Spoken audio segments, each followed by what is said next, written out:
Okay, so who has gone through this? You're getting ready to head out the door, and then your pet comes on up with those big old mopey eyes, and you feel so bad, and you're like, should I go? But you know what? There are truly pets that have some very hard times coping when you actually go, and it's called pet separation anxiety. We have Dr. Veterinarian Lisa Hess with us, and she's going to give some tips. You also brought along the fantastic Laz. We love Laz. And you were telling me he actually has separation anxiety. It's gotten worse. I mean, as I've added pets to the household, you know, and after I had my own child, his anxiety has gotten worse.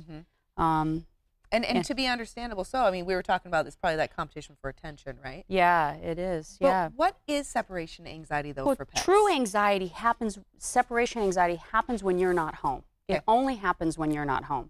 I mean, there's destructive destructive behaviors like chewing and eating things that young puppies will do. Maybe they don't have proper manners yet, and then they develop that. But true separation anxiety happens when you're not home. They're destructive. They're howling.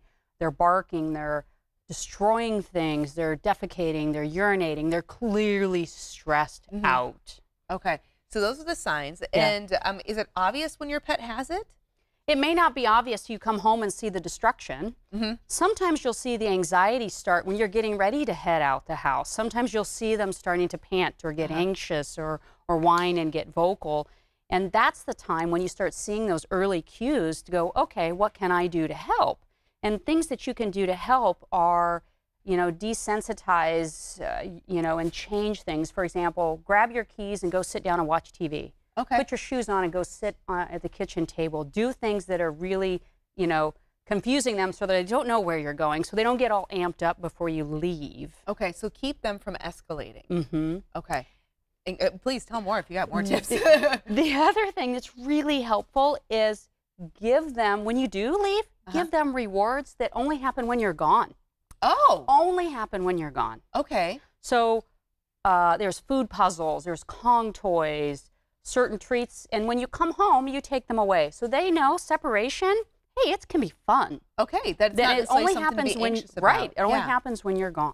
And is there a way to prevent that, you know, the anxiety feeling from even beginning, or is it just by managing it by doing what you're saying? I mean, I think each case can be a little bit different, you know, not letting them get so worked up. Yeah. Managing it in mild cases, but there are really severe cases that those little things aren't going to manage. You can't manage it. I actually have some friends that have a dog that they've had to hire a babysitter for because the dog gets so anxious. So in a very severe situation, what do you recommend? I mean, is it behavioralist? Or so there's veterinary behaviorists who are, you know, veterinarians who've done residencies in behavior, and they're really good at trying to figure out different things in behavior modification you could do at home. There's medications that can be helpful. There's even a new diet now on the market that has Royal Canin came out with his Calm diet that you can try. Yeah, why not? Try all these different things.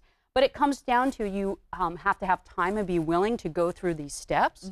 Because the unfortunate thing is a lot of times these dogs get rehomed.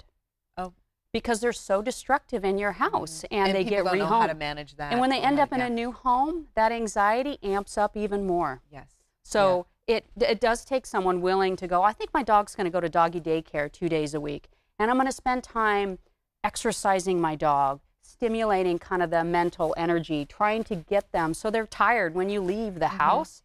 And maybe, you know, a tired dog is a less stressed dog. Yeah, because they're too tired to be anxious. Yes. Yes, they're just going to want to nap anyway. They're like, oh, good, you won't be here to bother me. I'll squeeze in a couple of moments of sleeping.